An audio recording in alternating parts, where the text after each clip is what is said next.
Mən Mirzəyev Sənan Akifoğlu, hal-hazırda Athena OMTD şirkətində elektrik vəzifəsində çalışıram. Bu imtahanda iştirak etməkdə məqsədim təcrübəmi daha da artırmaq, bilik səviyyəmi daha da yüksəltməkdir.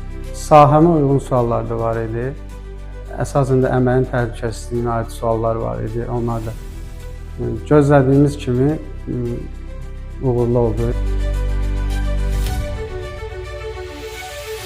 İmtahanın keçirilməsində əməyi keçən Təhsildə Keyfiyyət Təminatı Agentliyinə dərin təşəkkürümüzü bildiririk. Belə layihələr təşkil edilir.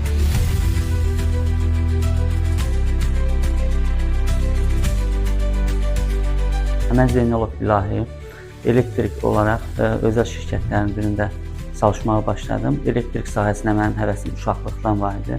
Mən bu sahənin inkişafı üçün daim araşdırmalarda olurdum. Bunun üçün də öz həmkarlarımızla həmişə müzakirələr edirdik, yeniliklərlə bağlı axtarışlar edirdik. Və sonra isə iş yoldaşım vasitəsilə mən bu proqramla tanış oldum. Ümumiyyətlə suallar isə iki mərhələli götürə bilərdik. Sualların bir qrupu nəzəri, bir qrupu isə demək olar ki, gündəlik iş fəaliyyətimizdən ibarət idi.